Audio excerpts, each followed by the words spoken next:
Olá, eu sou o professor Gustavo Batista E eu, professor Gustavo Ferreira. e esse é o podcast O Fascinante Mundo do Sensoriamento Remoto. O maior podcast em língua portuguesa sobre sensoriamento remoto e geotecnologias. Do mundo.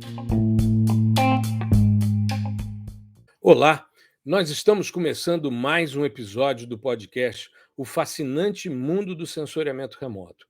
Hoje nós vamos tratar de descentralização e estruturas colaborativas em geotecnologias. Só que antes, tudo bem, Gustavão? Como é que você está? Fala aí, professor, tudo bem? Espero que todo mundo aí que esteja ouvindo, ou vendo, né, esteja bem também. E a gente Exato. vai tratar de um assunto que é um pouco mais gerencial, um pouco mais filosófico, né? É legal Uhum, essas discussões assim, porque acaba que a gente entende um lado muito forte das geotecnologias, que é essa questão transdisciplinar, né? Então uhum, você tem, se você olhar para o seu lado, assim, né, em termos de profissionais, você vai ter gente de tudo quanto é formação. Isso é muito um retrato dessa face multidisciplinar das geotecnologias, que vai desembocar no que a gente vai tratar hoje.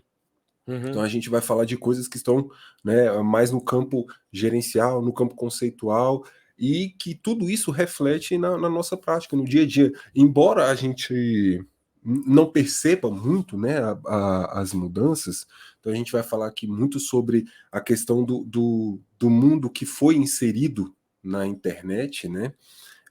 Embora a gente não perceba essas mudanças, elas são totalmente dinâmicas, assim, acontecem o tempo inteiro, né? Claro que a gente também muitas vezes não tem nem tempo de prestar atenção nisso, mas quando a gente para um pouquinho para pensar, cara, o tanto que mudou, né? Desde quando eu comecei a usar esse tipo de recurso, ou desde quando não existia, né? Eu lembro Uhum, que antigamente, assim, antes de começar tudo, sobre a questão da internet, né? Quando começou a internet banda larga e tal, era assim, eu vou para a internet para escapar um pouco da realidade, ver, assim, em termos de, né, descansar um pouco, rir, ver umas coisas engraçadas e tal. Hoje em dia é o contrário, eu vou escapar da internet e vou aqui para o mundo real que, né, por conta dessa popularização, acaba que tudo hoje é muito, né? Você tem as coisas com uma magnitude, uma intensidade absurda, e a gente que está nessa zona de transição, assim, né? Porque teve gente que nasceu, cresceu e morreu sem utilizar a internet, e tem gente uhum. que nasceu, cresceu e vai falecer aí só utilizando a internet. A gente não. A gente passou por um período sem internet e agora está utilizando aqui essa ferramenta, então é muito louco. Eu acho que o nosso caso, né, e aí eu incluo nós dois aqui, é bem emblemático, né, porque a gente viveu os dois lados. Você é até mais do que eu viveu o outro Exato. lado, né? Que eu fui, bom, eu fui mexer com internet, eu já devia ter ali por volta dos 11, 12 anos por aí, né? Mas é muito louco você sair um pouco do seu universo e dar uma olhadinha para ver o tanto que as coisas mudaram e quais são as perspectivas futuras, né? Porque também não é só caos e baderna, mas tem muita coisa legal para a gente discutir e coisas que refletem no meio ambiente, né? Não só aqui tratando de geotecnologias, mas no ambiente como um todo, e que vai refletir, é óbvio, na percepção e na vivência de toda a sociedade. Exato. Você é de uma geração, que já nasceu na internet, né. Se a gente for fazer aqui um relato, né, uma verificação dessa questão, a gente está vivendo a web 3.0 atualmente, né. Existe tanto a web 3 como a web 3.0. Mas vamos falar um pouquinho sobre essa evolução. Quando a gente pensa nessa questão, essa web 1.0, né, ela era uma web somente de leitura. É quando surge o e-mail, né, como uma forma de comunicação. Eu me lembro, porque foi no ano que eu casei, né, o primeiro site do mundo é do ano que você nasceu, 1991, que era um site que trazia instruções de como usar a internet, certo? Tem algumas leituras na internet muito interessantes, uma delas do Fórum Mundial Internacional, aliás, do Fórum Econômico Mundial, melhor dizendo, e eles fazem essa análise. A web 2.0 é a web das redes sociais. Aí nós já estamos falando de 2004, né? Orkut. Orkut. E é interessante porque o público brasileiro ele migra rapidamente para as redes sociais. São os segundos maiores usuários no mundo, né, da maioria das redes, quando você vai avaliar isso. E essa questão da rede social é muito interessante, é a noção da comunidade, de você trabalhar essa questão em conjunto, a partir de tópicos que são comuns às pessoas. Então, por exemplo, você gosta de sensoriamento remoto, você entra numa comunidade dentro de uma rede social, como era o Orkut, né, que tratava de sensoriamento remoto. E aí as pessoas ali postavam, conversavam a respeito do tema, claro que mantendo uma certa lógica ali de organização. Tinham algumas comunidades que eram mais ecléticas e tal, mas, enfim, servia dentro dessa lógica. Os Né? fóruns também, né? Eu acho que Fóruns de discussão. era bem. Inclusive, retomou com o Reddit e outras plataformas que tem esse quê de fórum, né? Era uma coisa que a gente utilizava bastante, até mesmo antes do Orkut.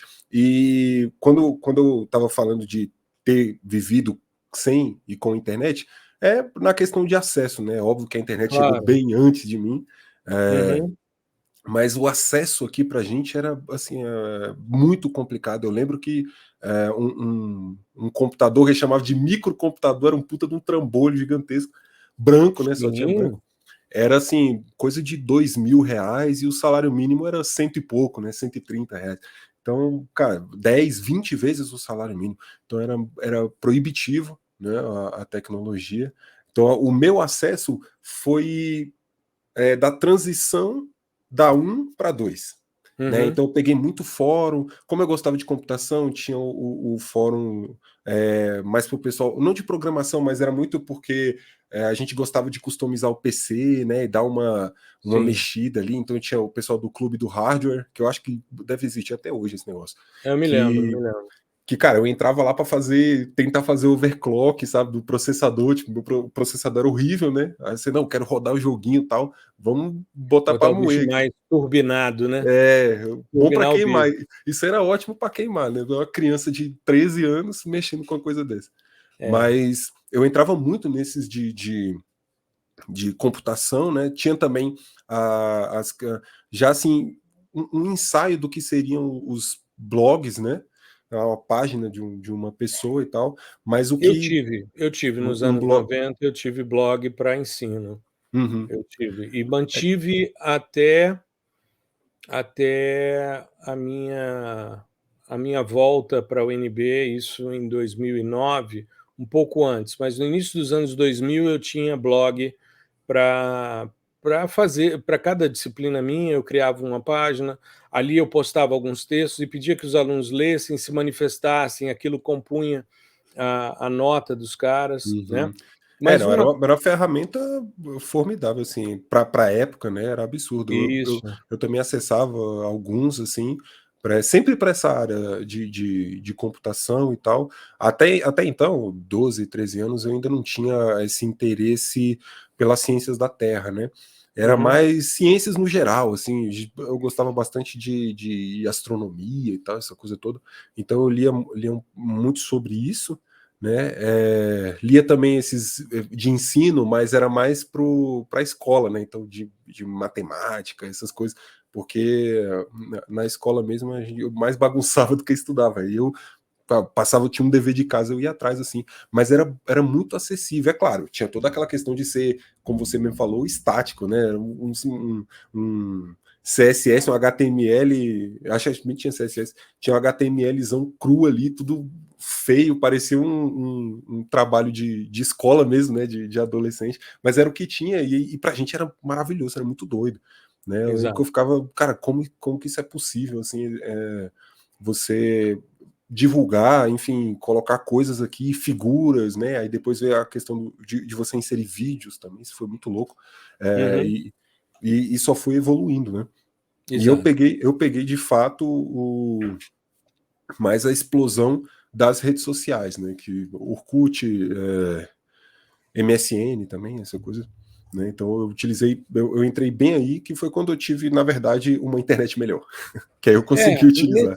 Nesse momento aí da Web 2.0, a gente tem aí os sites se tornando mais dinâmicos, interativos, né? E é justamente quando você tem aí serviços como Wikipedia, Blogger, Flickr, né? Enfim, uma série de possibilidades, e aí você tem aí o Orkut, e mais tarde o Facebook, o YouTube, né? Twitter, Instagram, enfim, e essas empresas de tecnologia conduzindo esse processo. Eu acho interessante porque eu estava tendo uma reunião ainda há pouco, né, e conversava justamente sobre essas discussões, e me chamou muita atenção uma fala de uma pessoa que estava presente que disse: cara, não faz sentido uma rede social ter um dono, né? Porque uma rede social é uma rede de pessoas, né?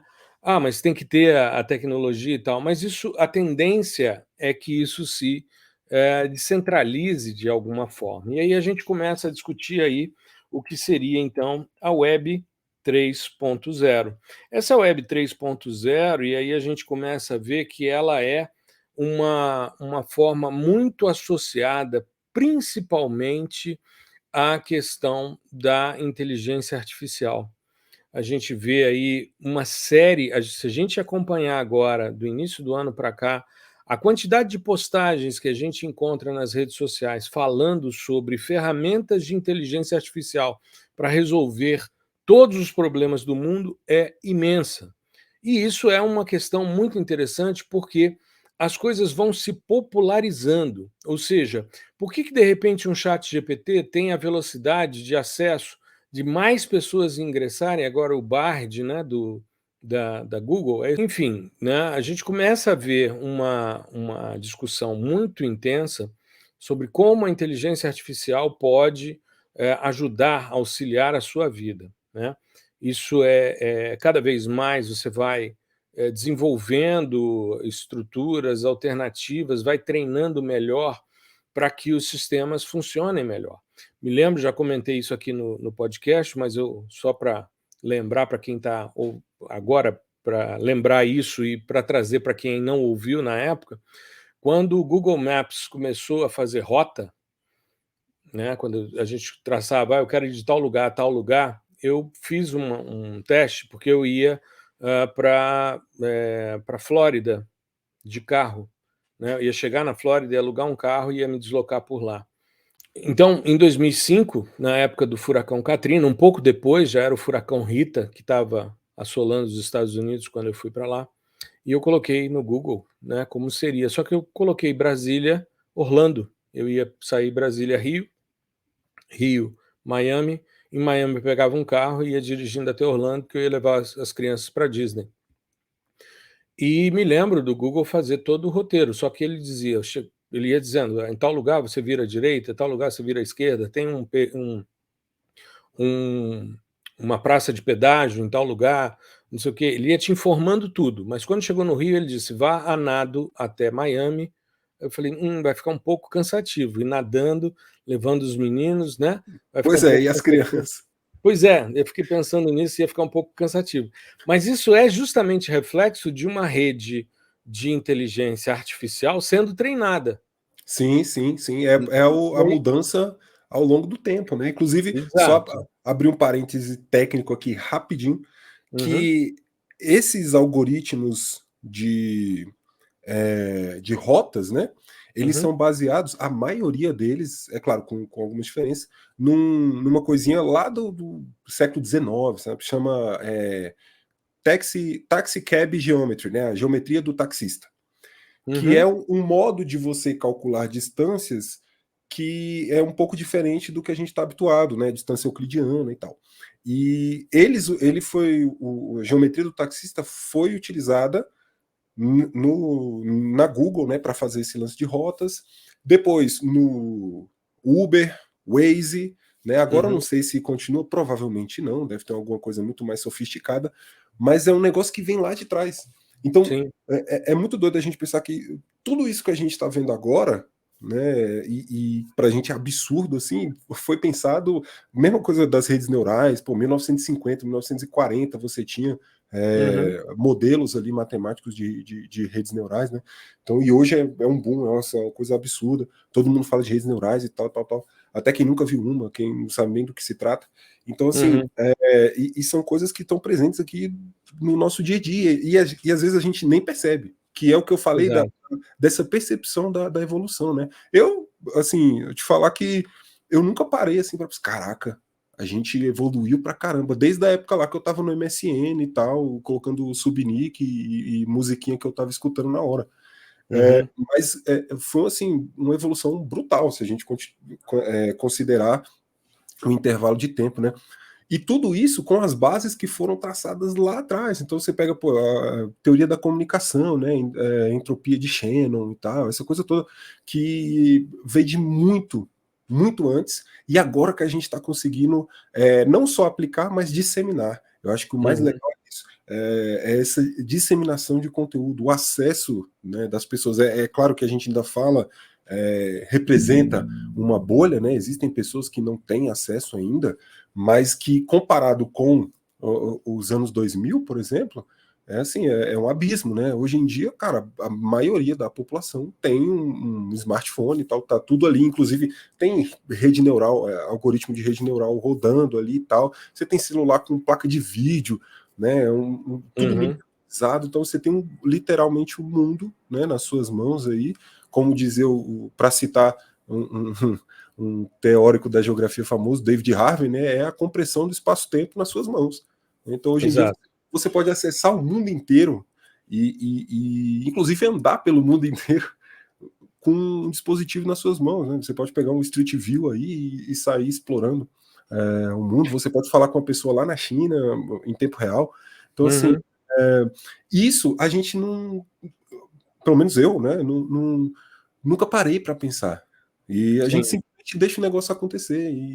E quando vê, já tá essa, né, a gente vai normalizando, assim, a medida das coisas. Assim como eu acho que a única vez que eu parei, de fato, para pensar, foi com a questão do chat GPT, por conta do burburinho que virou, né, que vai ser a Skynet, não sei o que a gente já até tratou disso aqui em um episódio. Alguns episódios, né?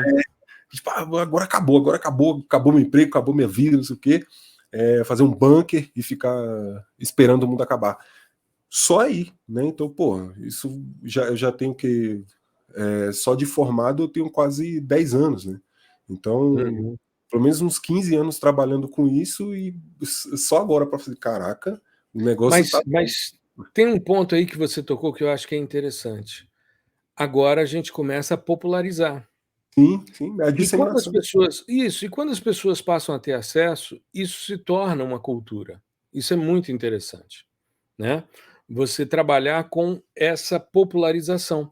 É você dar mais acesso a esse tipo de tecnologia às pessoas. É claro que responsabilidade, ética, a gente já conversou inclusive sobre isso também, né, com a Lu, quando a gente trouxe ela aqui no nosso podcast para falar sobre isso, mas é importante a gente lembrar que as coisas vêm para melhorar a nossa vida, para facilitar a nossa vida, assim como a gente falou sobre o Segment Anything Model, né, que é uma revolução que ainda não aconteceu na totalidade, mas que a gente espera que em breve isso esteja disponível, porque um dos gargalos que a gente tem na utilização de visão computacional, né, no caso para geóbia, é justamente a segmentação. E aí a gente tem essa discussão, mas isso já foi num episódio anterior. Quem ainda não ouviu, eu sugiro que volte lá e ouça, né? Então, a internet 3.0, mais focada agora em inteligência artificial, e aí a gente entra numa questão que é justamente a Web3. A Web3, né, é um processo que é um movimento em direção a uma internet descentralizada construída em blockchain, né? É uma lógica diferente da 3.0, mas que me chama muita atenção sob o ponto de vista de filosofia, que é muito interessante, ou seja, mais pessoas terem condição de participar da governança da internet, né? As pessoas participarem de forma mais ativa, de forma descentralizada, que essa é uma lógica também que a gente vê em criptoativos, que é bem interessante, ou seja, você não tem uma centralização de um governo específico, mas mais pessoas tendo acesso a esses ativos. E quando a gente pensa em termos de geotecnologias, a gente tem justamente essa tendência também. Por quê? Porque a gente tem visto, e aí entra uma questão que é bem interessante. Quando a gente pensa em hardware e software, né, mas principalmente software proprietário, a gente está na mão de uma empresa que desenvolveu modelos de negócios e tal. Está tudo certo, não há nenhum problema você comprar um software proprietário, a licença dele, renovar anualmente sem nenhum problema. Se isso faz parte do teu modelo de negócios, da forma como você trabalha, está tudo certo. Não tem nenhum problema com relação a isso. Mas, quando você pensa numa popularização, numa descentralização, a questão dos softwares livres de código aberto se tornam uma alternativa extremamente interessante. E não só software livre e código aberto, não são só os FOSS, não, mas as linguagens de programação, principalmente por causa das comunidades, os coletivos. Então, uma coisa que eu acho que é interessante é que a gente caminha hoje não mais para uma discussão apenas de software livre e de código aberto, mas sim de software colaborativo, como são essas bibliotecas das linguagens de programação. E a gente está discutindo isso de forma um pouco mais ampla, justamente para fazer o link com o que a gente vem pregando já há bastante tempo, das pessoas terem autonomia no processar, não ficarem dependentes de uma licença que não seja uma licença correta, que seja uma licença pirata, algo burlado ali para poder desempenhar os seus trabalhos. Assim como a questão de dados que não são gratuitos, que não são disponíveis, né? A gente esbarra, muitas vezes você testa, vê a potencialidade, tudo certo, mas e aí? Se você precisa ter um recurso para isso, muitas vezes você pode utilizar esse recurso para outras finalidades. É óbvio que a gente só consegue dados gratuitos quando a gente está falando de agências governamentais. Empresas privadas têm a venda da imagem, o aluguel da utilização da comunicação com satélite, seja lá o que for, como modelo de negócio.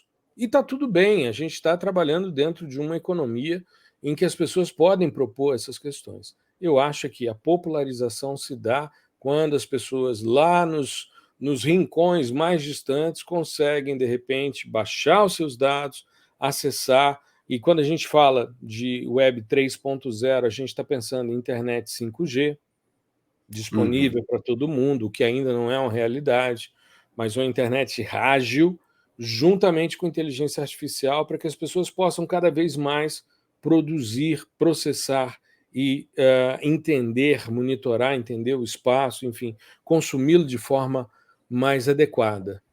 Sim, eu acho que, assim, essa questão da linguagem é muito doida, né? Porque vira e mexe eu recebo algumas perguntas do tipo assim, por que que Python é tão grande assim, né? Por que Python, né? Na maioria das vezes é sobre Python Uhum, porque, né, realmente é uma linguagem que abarca muita coisa e muita gente. Mas, uhum, sim, novamente é a percepção da mudança, né? Porque Python estava no lugar certo, na hora certa, né? Então, se a gente considerar tudo que a gente já falou hoje, internet, inteligência artificial, o Python aproveitou de tudo isso para estar no lugar que está hoje, no panteão das linguagens mais utilizadas aí do mundo. uhum, Né? uhum, E realmente é maravilhoso, você consegue fazer muita coisa. Agora, se a gente estivesse nesse mesmo contexto, sei lá, há uns 10 anos, 15 anos, A pergunta seria, professor, por que é Perl? Que é uma linguagem também, né? Uhum. Por que Perl? É porque é fácil? É porque é simples de escrever? Não é simples de escrever. Python também não é, tá? A questão é a sua percepção e a comunidade, né? Eu acho que o que empurrou mesmo, né, a disseminação do Python, além da questão da inteligência artificial, que a gente vê que assim, a maioria das bibliotecas e frameworks são voltados para IA dentro do Uhum. Python. É muito mais do que no R, por exemplo, embora no R também tenha assim, uma componente muito forte de inteligência artificial. Mas além da inteligência artificial, é a comunidade que abraçou, e não só abraçou em termos de desenvolver a própria linguagem, né? Criar um corpo técnico ali que conseguisse atualizar e colocar, implementar cada vez mais novas features, mas da comunidade que ajuda o cara que está passando por um probleminha X, Y, ou que ele quer resolver alguma situação, está empacado, enfim, Uhum. é sobre essa comunidade no sentido mais amplo, né? Quase como se fosse um suporte ali, e isso é muito característico dessas linguagens, né? Python, R, JavaScript e tal. E que deixou a coisa assim muito mais palatável para quem quer começar, para quem está começando. E o que a gente tenta passar em termos de divulgação, de criação de treinamentos, de capacitação, é que são linguagens fabulosas, né? É uma ótima porta de entrada, né? Inclusive, Uhum. você pode entrar e continuar nela a sua vida toda, não tem nenhum problema, né? A sua vida acadêmica aí não tem problema. Enquanto durar a linguagem, tá tudo certo. Mas que é só uma ferramenta. É importante que as pessoas entendam que é uma ferramenta. Uhum. Da mesma forma, há 10, 15 anos era o Perl, né? Poderia ser Fortran, poderia ser Ruby, que são linguagens um pouco mais parecidas ali em termos de contexto. O MATLAB, por exemplo, se não fosse pago, né? Então, assim, a ideia é que você se aproprie do que aquela linguagem pode te trazer em termos de solução. Então, Uhum. como que eu implemento uma solução X usando a linguagem Y? Nesse meio, entre a solução e a linguagem, tem a lógica, né? E é aí que entra a sabedoria do cidadão. Então, o Python é o que é hoje por conta da comunidade e tal, mas ele não deixa de requerer, vamos dizer assim, o conhecimento da pessoa em termos de lógica de programação, de pensar em programação. Então, Uhum. nessa linha que a gente sempre tenta atuar. É claro que quanto mais linguagens, melhor, né? Agora a gente vai oferecer uma capacitação em R, né? Daqui a alguns tempos em JavaScript, em Julia, né? À medida que as coisas forem maturando, sem problemas. Mas aí, o cara que está dentro dessa, inserido na Web 3.0 e Web 3, né? Para os ouvintes aí, o Web 3 é junto, é Web e o 3 junto, né? Para Uhum. diferenciar. Qual é a diferença de 3 para 3.0? Na programação tem diferença, tá? São tipos de dados diferentes. Mas é, é o Web 3 tudo junto. Então, o cara que está inserido nesse contexto, que está recebendo uma chuva de informação, quando ele consegue se apropriar e transformar tudo que ele viu em algo que seja palatável e concatenado em termos de fundamentos, a linguagem é só um meio que ele vai conseguir expressar a solução. Né? Uhum. O pensamento que é o importante. Então, assim, o cara tem que entender que no mundo de hoje, né, você vai conseguir implementar ferramentas poderosíssimas de inteligência artificial, deep learning, né? O cara, pô, ele consegue construir uma arquitetura de redes extremamente complexa com poucas linhas, né? Ah, eu escrevi e deu 1000 linhas. Cara, 1000 linhas é pouca para isso. Porque se você vê a linguagem mãe que foi construída por exemplo, uma biblioteca, um TensorFlow da vida, né? Se eu não estou enganado, foi em C++. Se você vê essa mesma arquitetura em C++, você vai ter 3, 4, 5 mil linhas. Né? Uhum. Então, assim, você consegue, com uma simplicidade muito grande, reproduzir e implementar modelos extremamente robustos, que é o que todo mundo faz. E são esses modelos que vão gerar valor, né, lá na ponta, seja valor em termos social, né, ou valor mesmo financeiro para as empresas. Hoje em dia, toda empresa média, grande, ela utiliza esses fluxos de inteligência artificial no seu dia a dia ali. Em Python, em Exato. R, em JavaScript, todo mundo já é normal. Já é normal. Em qualquer operação. Né? Se você, por exemplo, tratar de uma empresa de gel, então, aí que vai ter mesmo. Tá? Então, Uhum. todos os produtos eles estão agregando essa parte da inteligência artificial nas suas soluções. E isso tem dado muito certo. Né? Vídeo chat GPT. Por que o chat GPT está aí, né? E alcançou zilhões de usuários em não sei quanto tempo, e está aí até hoje estável, você entra agora e você consegue utilizar. Porque tem um modelo de negócios ali. Né? Existe um valor agregado ali. Né? E tem a Então, facilidade do uso. Eu bato nessa exatamente. tecla, ou seja, E você vai entrar, vai fazer o seu registro, você vai fazer a pergunta e ele vai te responder sim, dentro do que que ele, sim, sim, e que faz né? parte de toda essa questão da Web3 e Web 3.0. É você Uhum, tornar coisas que anteriormente, né, que a gente já falou, pô, isso existe há não sei quanto tempo, desde os anos 40, desde os anos não sei o quê, mas é trazer essas coisas que são mais complicadas de uma forma muito mais simples. E aí como você traz? Com essas novas ferramentas, com essas novas tecnologias, com essas novas linguagens. E é por uhum, isso que é importante o cara se apropriar disso, né, a pessoa se apropriar das linguagens enquanto linguagens mesmo, né, escrita, a semântica, né, a sintaxe ali, mas ele também tem que entrar no trilho do pensamento. Ele tem que entender como essas coisas funcionam. Assim como a gente também, enquanto divulgador, tem que entender como que a divulgação tem que ser feita hoje. Né? Você mesmo falou, eu tinha um blog até 2000 e pouco. Né? exato. Hoje Hoje em não dia já, cabe mais. hoje em dia já não cabe.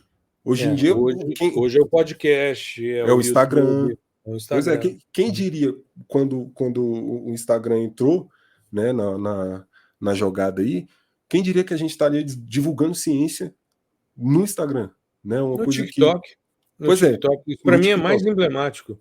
Pois é, e não só a gente, né? Uma galera, todo mundo junto, Exato.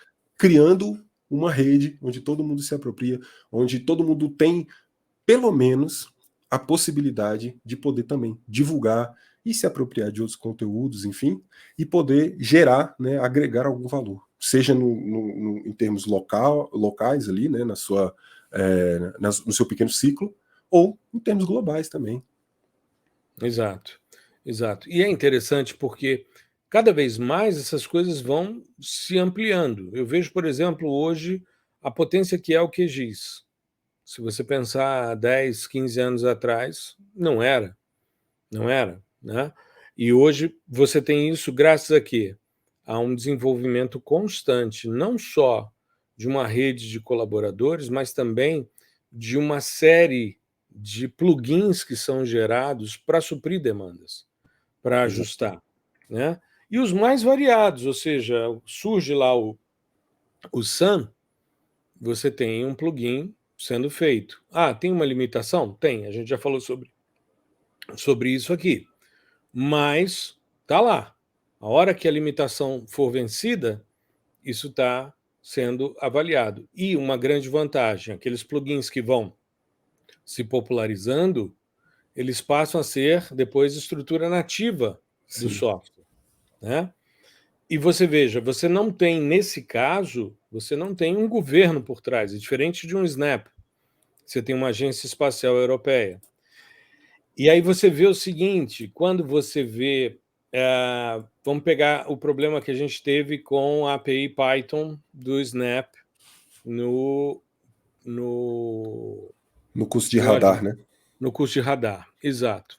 Eu acho que é interessante a gente discutir um pouquinho isso, né? Porque Sim, você sim, foi atrás e aí os caras disseram, bom, a nossa prioridade é interface gráfica. sim. Que é isso.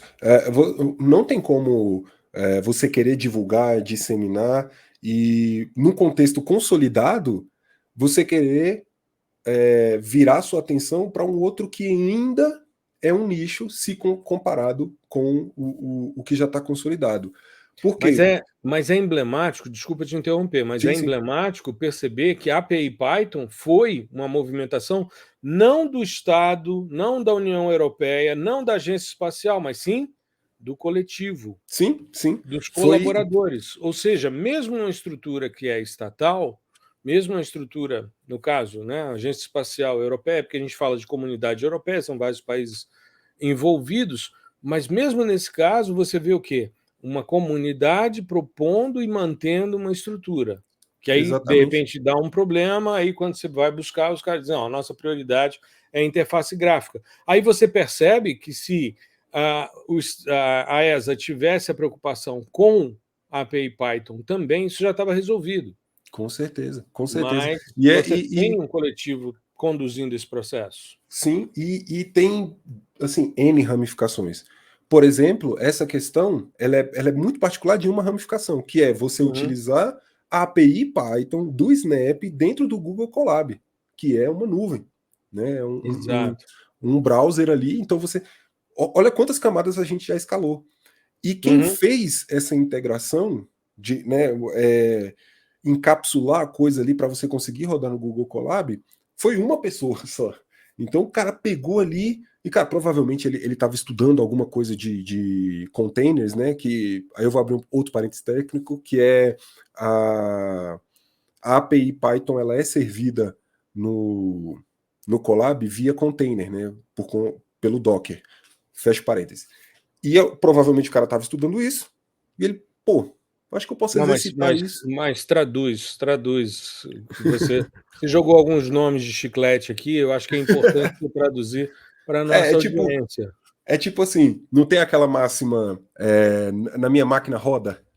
Uhum, Assim, ó, não, eu tô escrevendo uma solução aqui, um puta código e tal, pô, na minha máquina roda. Aí você vai rodar, não rodou na minha.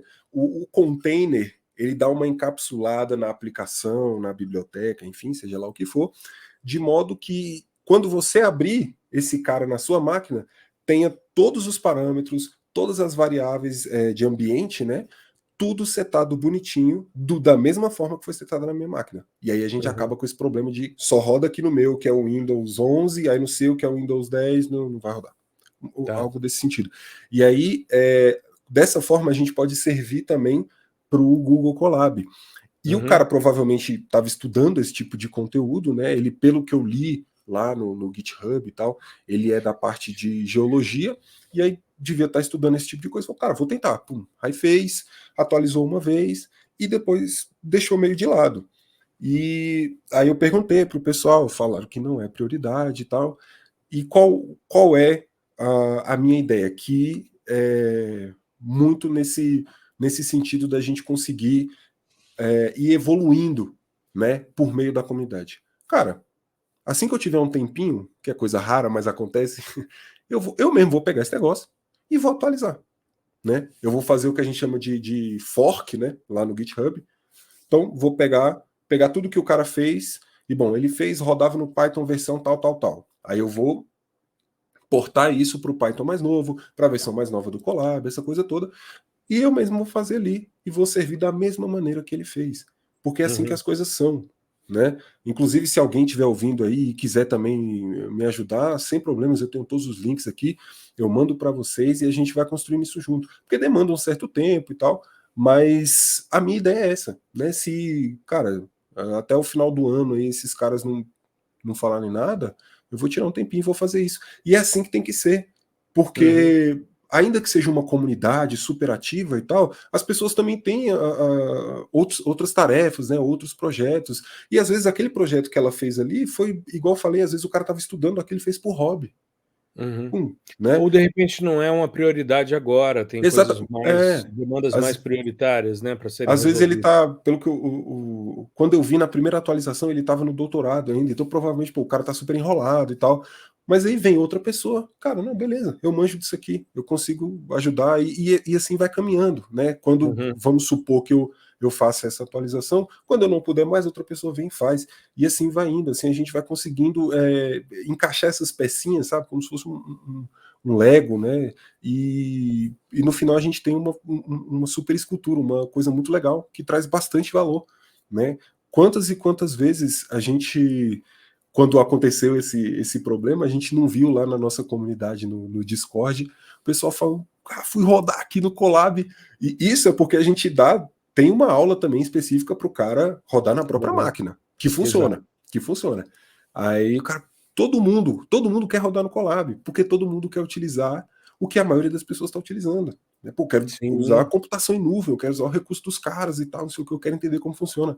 Então isso é muito legal, o burburinho que gerou por causa desse pequeno probleminha, né? Que é ele que faz a gente ir avançando de pouquinho em pouquinho, e aí quem sabe a gente chega lá no final e faz uma biblioteca, um framework, uma coisa gigantesca, só para processar radar, né? Com Python, todo mundo junto. Né? Então acho que isso não é sonhar demais, né? Tá mais perto do que longe. é muito mais acessível, né? Sim, sim. Bem Hoje em mais dia, acessível. muito mais. Pois é, eu vejo isso como um avanço para que a gente tenha. Eu percebo sempre, o nosso podcast está em 48 países além do Brasil, né? Eu vejo sempre uma demanda muito grande, né, principalmente nos países da CPLP, né, que os países que nos acompanham, ah, são muito mais países hoje que nos ouvem no podcast, mas a gente vê uma demanda muito grande, principalmente dos nossos colegas que atuam, por exemplo, no continente africano, né?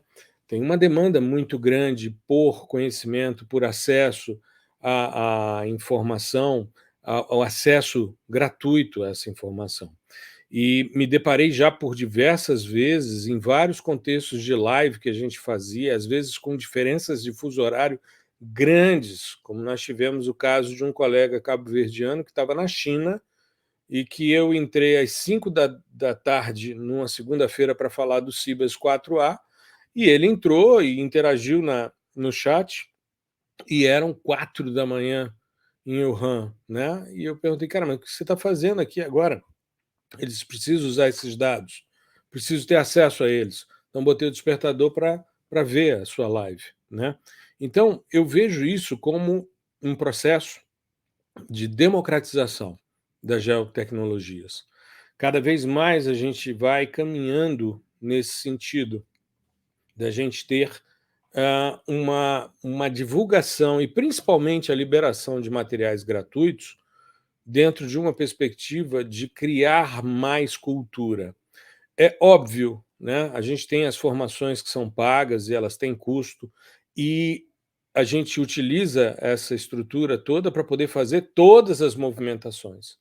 Ou seja, o podcast é viável porque a gente paga uma assinatura para gravação, para poder editar direitinho, então tem custos, né?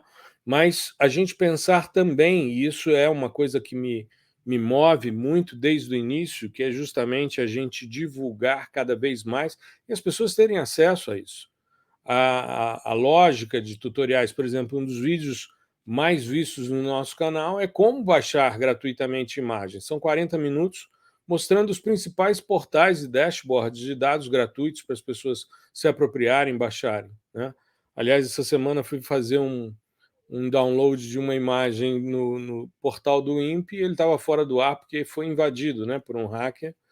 Aí ontem eu vi uma manifestação nesse sentido, ainda está fora do ar, e eu, atrás de umas imagens, eu queria falar um pouco sobre a questão das pilhas de lixo no deserto do Atacama, principalmente de roupas, né?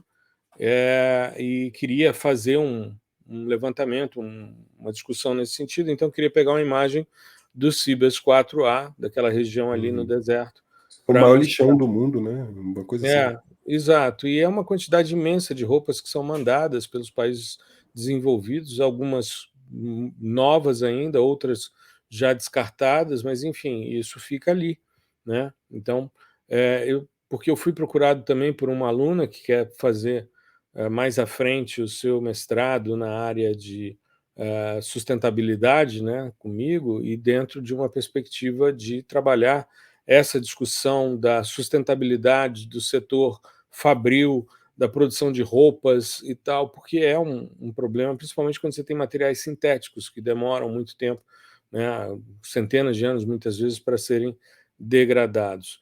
Então, eu vejo essa questão, né, do dado gratuito disponível, do software livre, das comunidades. A gente já falou sobre o nosso coletivo de geotecnologias no Discord, que é algo extremamente interessante, extremamente pulsante, né? É uma comunidade muito ativa que está sempre trazendo informações, discutindo, e as próprias redes sociais, né? Eu vejo pelas caixas de mensagens que você coloca lá, caixas de texto de perguntas no Instagram, as pessoas respondendo, as pessoas nos procurando também no direct para tirar dúvidas, para conversar, né? E a quantidade de retorno que a gente teve também no simpósio de pessoas que tiveram facilidade de desenvolver os seus TCCs, suas dissertações. Eu mesmo outro dia participei de uma banca à distância na Universidade Nova de Lisboa, que é justamente um reflexo de uma live que a gente tinha feito sobre verificação de acurácia de classificação usando a Katama, que é um plugin do QGIS, né, desenvolvido por um grupo aqui na América Latina de verificação com muita eficiência. Então, esse tipo de coisa vai muito ao encontro dessa lógica da Web3, de uma descentralização. Claro que a gente não está falando aí de estruturas de blockchain, nem de criptos ativos, né? Mas a gente está falando sobre uma descentralização e mais pessoas tendo acesso, mais pessoas se apropriando, mais pessoas se envolvendo. É claro que, como a gente vem batendo já há bastante tempo, é necessário uma formação teórica. É importante essa discussão e por isso a gente faz nos nossos eventos sempre discussões que envolvam teorias para que as pessoas possam começar a entender as coisas, né? Para não acharem que sabem, porque muitos não sabem. Eu fiz um texto agora que mandamos para a nossa lista de e-mail, me chamou muita atenção, porque eu resolvi fazer um relato do que eu tenho vivido nos últimos 2 semestres, principalmente depois que a gente voltou à presencialidade na universidade, num período já de arrefecimento de pandemia, enfim. E me chama muita atenção que as pessoas estão fazendo muitas vezes as coisas e não estão sabendo o que estão fazendo. Isso me deixou um pouco preocupado. É claro que é importante a gente sempre frisar a necessidade do estudo, mas eu acho que essa dinâmica de redes sociais e principalmente essa análise desse mundo instagramável, digamos assim, faz com que as pessoas queiram coisas mais rápidas, mais, sabe, mais imediatistas e, pô, você Sim. precisa de horas de cadeira, sentado, estudando, para você se apropriar, sabe? Isso essa é uma discussão bem delicada, na verdade, que eu acho que caberia até um outro episódio, que é discutir até mesmo o comportamento do público, não só de geotecnologias aqui, mas quem consome conteúdo vindo, né, conteúdo mais acadêmico, ou mais profissional, né, para Hum, aplicação no dia a dia. Porque, assim, o que acontece é, à medida com que a gente vai divulgando e o pessoal vai interagindo, a gente se sente estimulado a divulgar ainda mais. sim. E cada vez mais, e cada vez mais, e cada vez mais. Inclusive coisas muito mais complexas. E Uhum, o pessoal o público vai se acostumando com aquilo, vai se acostumando com aquilo, e acaba querendo mais, pedindo mais, pedindo mais, pedindo mais, e é sempre mais, eu quero mais e mais rápido. Mais e mais rápido. Então, assim, por exemplo, o povo quer que eu resuma, e isso eu estou falando um caso real, tá? Um não, vários. Quer que eu uhum, resuma um código todinho de deep learning em um rios de 1 minuto, né? Então, assim, calma aí, cara. Você tem que esse comportamento ele é comum, tá? Porque uhum. acaba que acostuma mesmo, né? Você tá ali acostumado, o cara tá mandando todo dia, toda hora e tal, uma coisa legal. Você quer coisa legal toda hora. Mas a gente precisa distanciar um pouquinho e entender que algumas coisas elas necessitam de tempo, Uhum. né? Assim, a gente não chegou até aqui, né? por acaso ou em 2 dias. Eu não nasci desse tamanho, né? Então, assim, tem uma fase, inclusive muito maior do que as pessoas costumam imaginar, que a gente fica simplesmente sentado, né? Como é que é o nome? É hora bunda lá, bunda na cadeira por hora. Eu lembro que você tinha falado uma vez de estudo, né? É isso. É quanto tempo você fica sentadão lá estudando, estudando, estudando, estudando e aplicando e errando e voltando. Então, assim, isso às vezes, eu disse que cabe discussão, porque isso às vezes fica um pouquinho de lado das pessoas que divulgam. Né? Tipo assim, beleza, pô, tu tá trazendo conteúdo super legal aqui. No próximo, né, é porque o episódio já vai ter saído. Mas no código que eu mandei na sexta-feira, em R, é para a gente visualizar a tal da Bare Soil Line, né? A linha de solo exposto. Então, só que para eu chegar nesse cara aí, tirando todos os anos que eu estudei, eu tive que estudar muito bem a documentação da biblioteca, do pacote e tal. Só que isso a gente resume em 4 linhas de código. Tá lá, Bare Soil Line, videozinho, 1 minuto, bonitinho. Só que o cara tem que ter essa percepção de que as coisas levam tempo, né? De que você precisa de um tempo para internalizar esse conteúdo. Isso é muito importante. Não é só pegar, pum, resultado, tá aqui, resultado, tá aqui. Eu quero calcular o NDVI. Pronto, o NDVI tá aí. Beleza, chefe. O que esse NDVI quer dizer para você? O que o NDVI dessa parte quer dizer para você? Dessa porção do território, né? Dessa porção específica, ele diz para você. Eu acho que isso é muito, muito, muito mais importante do que o cálculo do NDVI per si. Exato. E uma coisa que você salientou, e que eu acho que é bem interessante, é o tempo que os caras levaram, o Couch e Thomas, por exemplo, para entender a lógica da linha do solo. Os dois que desenvolveram, me esqueci o nome deles agora, mas os dois que desenvolveram o PVI, o índice de vegetação perpendicular a essa linha de solo.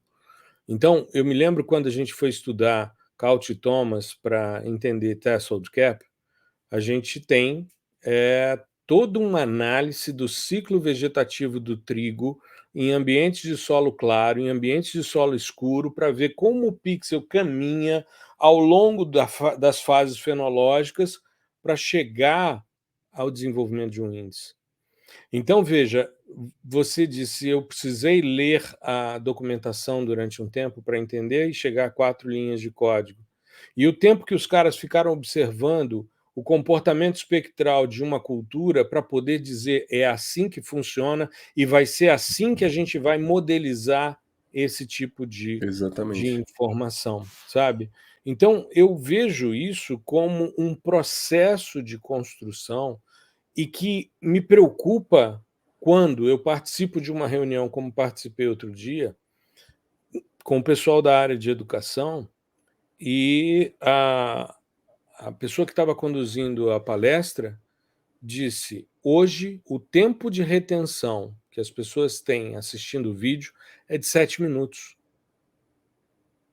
Eu falei, bom, mas porque a gente tem, não, a gente sabe que depois de 20 minutos a pessoa já não presta mais atenção, então o ideal é que você tenha ali um vídeo, por exemplo, de aula, que ele não passe muito de 30 minutos. Porque provavelmente quando chegar em 20 a pessoa se perde, aí ela vai ter que voltar, assistir novamente. Hoje a discussão são vídeos de 15 minutos, porque o tempo de retenção é de 7. Então me chama a atenção, cara, se você fizer um levantamento da curva de retenção de um vídeo numa rede social, são os primeiros 3 segundos. Os primeiros 3 segundos, se eles forem atrativos, o cara fica, senão ele muda a tela, ele vai para o próximo. E essa é a lógica dessa geração que está aí, essa geração do Next. É a geração instagramável. Vamos lá, tira conteúdo foto. Infinito. Vamos lá, tira a foto, posta e vai embora. Ou seja, o cara não vai para um restaurante pela comida, mas sim para tirar uma foto da comida e postar. Né? Isso como eu falei, isso cabe um episódio, né? Porque é claro que a gente entende que a gente não tá dando uma de tiozão, e, né? Tipo, no meu tempo era melhor. Não, a gente entende que as coisas elas a gente vive o melhor dos tempos. Eu não tenho dúvida disso. As pessoas Sim, vivem sim, mais, com mais saúde, com mais acesso à informação. Tudo bem, eu não sim, tenho essa nostalgia de que no meu tempo era melhor, porque isso é uma bobagem. sim, sim. A gente esquece as coisas ruins, as dificuldades, só lembra do que era bom e vive nesse saudosismo Pois é. besta, né. A gente sabe que acabamos de falar que a maneira de entregar, né, de divulgar, mudou drasticamente, assim como a maneira Uhum, de consumir o que é divulgado também mudou. Mas o que a gente está pregando, né, que é o que a gente trabalha, é um pilar meio que filosófico das nossas capacitações, é que aquilo ali é só a porta de entrada. Você não pode, por exemplo, se considerar uma pessoa formada, né, só por rios do Instagram. Aquilo ali é uma forma de te mostrar talvez uma aplicação, de te mostrar talvez um outro olhar sobre um processamento, um conjunto de dados, enfim, te mostrar para que despertar um serve, né? despertar um interesse, né. Isso, para justamente você se sentir interessado e motivado a ir atrás e pelos seus próprios meios ou não, né? Assim como a gente tem vários players aí que oferecem capacitações, Uhum, você tentar, se aquilo te trouxe algum interesse, aprofundar mais, porque é nesse aprofundamento que o conhecimento vai se internalizar, né? E uhum, outra coisa também que inclusive eu vi esses dias no LinkedIn, eu acho, enfim, de pessoas querendo comparar cursos, treinamentos online com faculdade, enfim, formação acadêmica acadêmico. com diploma e tal. E Uhum, dizendo que a lógica hoje é outra, que o pessoal está querendo muito mais curso online, que não sei o quê, mas que o curso online nunca vai ser igual uma faculdade. Exatamente, nunca vai ser igual a universidade. Aqui o que a gente, inclusive, prega, o professor Gustavo é professor da universidade.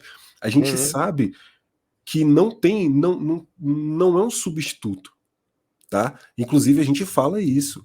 O que a gente está trazendo? O que a gente traz? A academia é mega importante. Eu não seria geógrafo se eu não tivesse enfrentado, né, os 4, 5 anos ali de academia. Não existe outra alternativa. É só uhum, isso para me alçar a condição ali de geógrafo. Então, a gente está falando o que a gente prega. Você deve fazer uma formação, você deve entrar na academia. Claro, se for do seu interesse, tem gente que simplesmente não quer e vai ser empreendedor, sei lá, mas você tem que entrar se você quiser, fazer a uhum, sua graduação, né, a sua pós e tal. E o que a gente oferece é algo que a academia não tem condições de oferecer, uhum, tá? Porque não tem tempo hábil, a não ser que você queira ficar 10 anos fazendo uma graduação. uhum. É Exato, simplesmente isso. Ninguém está competindo. Inclusive, seria até um absurdo para o professor competir com ele mesmo. Então, exato. assim, eu sou muito de ficar na minha, sabe? Nessas discussões de rede social. Aí eu vi lá, aí, pô, era um cara que me seguia. E eu ficava, será que eu falo? Será que eu falo? Não falo, falo, não falo. Ah, não, cara, vou deixar quieto, não vou falar, não. Aí eu ia, pô, alerta textão, né? Ia falar tudo isso aqui e colocar lá no LinkedIn do cara. Ia mandar um Mas podcast para ele, né. aí, pô, deixei quieto, eu não sou muito assim de ficar nesses embates, né? Mas Uhum, o meu pensamento é esse: as coisas se complementam, é uma formação complementar, uma formação continuada que seja, né? exato. Se você tiver esse pensamento, você vai se dar muito bem. É o Uhum, mesmo pensamento do cara que está ali consumindo o que a gente está divulgando, o que outros perfis estão divulgando, e sabe que aquilo ali é uma porta de entrada, ou sabe que aquilo ali é para aguçar o seu interesse. Não é para exato. simplesmente pegar, eu vi o professor calculando o SFDVI, beleza, vou calcular o SDVI e vou fazer um TCC sobre o SDVI. Aí você vai ver o TCC do cara, metodologia, SFDVI, a expressão e acabou, né? Então, Exato, é. assim, não faz nenhum sentido. Você tem que entrar ali e se aprofundar o máximo possível. É só assim que você vai ser um bom profissional, um bom acadêmico, né? E só assim que você vai sobreviver na Web 3.0 e na Web 3 e nesse mundo de inteligência artificial para tudo quanto é lado e muita coisa acontecendo, fervilhando de novidade e coisas boas e coisas não tão boas assim também. Maravilha, maravilha. Eu vou aproveitar que a gente está aqui né, falando sobre formação e fazer um convite à nossa audiência. A gente mudou em relação à semana passada o link. Eu pedi que fizesse um link mais simples aqui para o podcast, para a gente poder falar e as pessoas poderem procurar, porque muitas vezes o cara está ouvindo isso e quer anotar. Então, a gente, no dia 16 de agosto, agora, às 19 horas, a gente vai fazer um evento, Primeiros Passos em Sensoriamento Remoto, cujo link é geosensor.com.br/evento. Então, só isso, de forma simples, para você se inscrever. Será um evento gratuito, com emissão de certificado, um dia só, e nós vamos lançar nesse evento a formação Fundamentos de Sensoriamento Remoto. Nós montamos uma formação introdutória que aborda os 3 grandes domínios do sensoriamento remoto, a parte de fundamentos teóricos, a parte de interpretação, que é dada no mesmo módulo, e depois a parte de processamento, que a gente vai em 2 linhas dentro da lógica do episódio de hoje, a lógica dos softwares colaborativos, das linguagens colaborativas. Então, a gente vai tanto mostrar os processamentos mais usuais do mercado.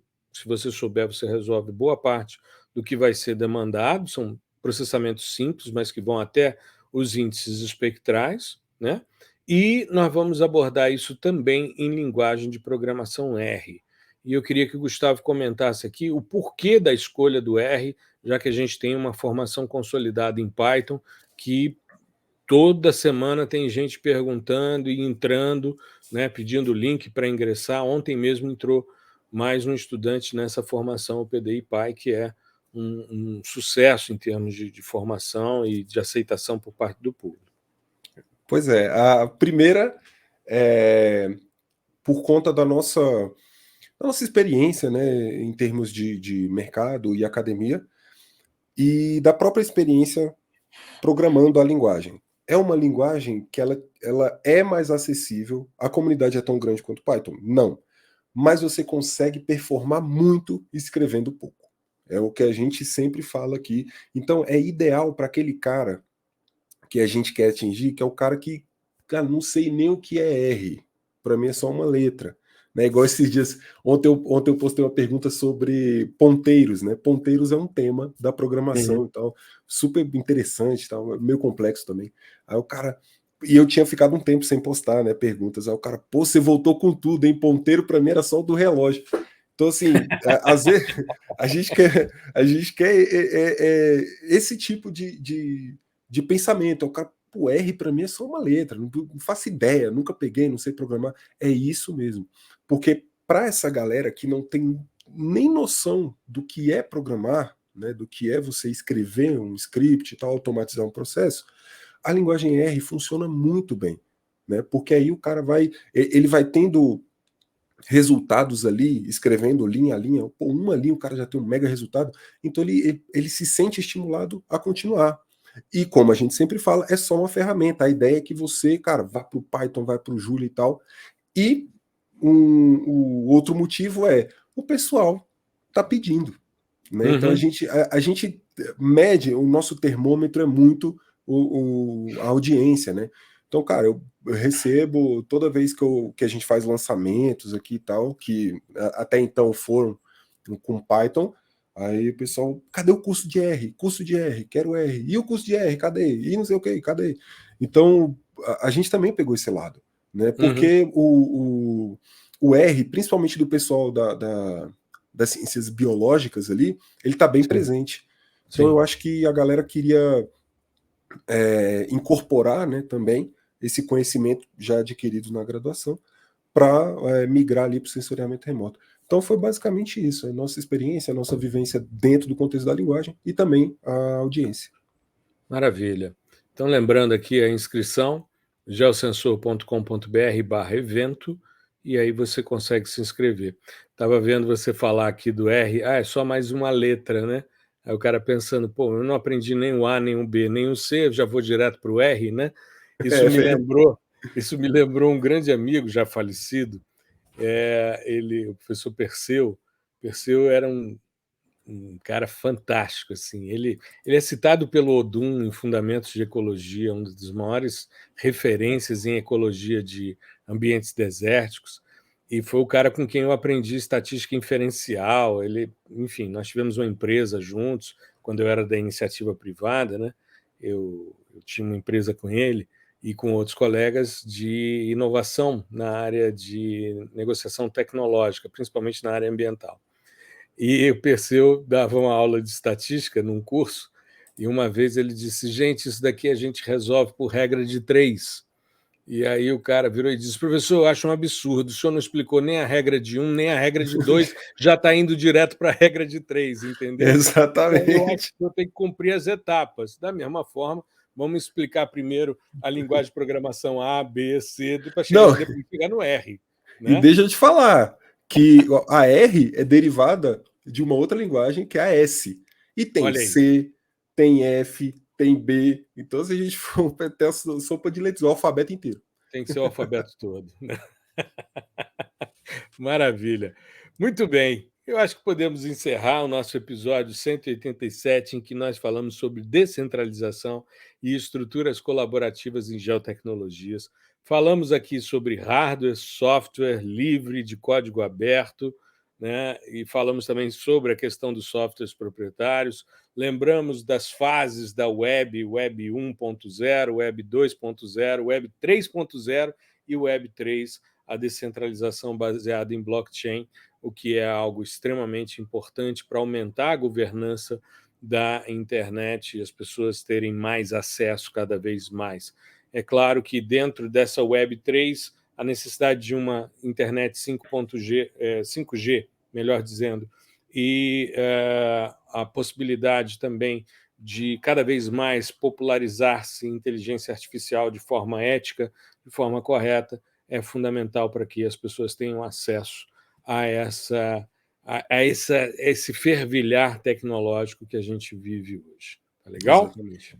É isso. Maravilha. Gustavão, uma boa semana para você, para toda a nossa audiência. Um grande prazer bater esse papo com você mais uma vez, mais uma semana, né? A gente aqui juntos gravando o fascinante mundo do sensoriamento remoto. É isso aí, meu amigo. Muito obrigado. Um grande abraço para você e para toda a nossa audiência. Um abraço, professor, um abraço para todos aí e até o próximo episódio, né? Com certeza. Tchau, tchau.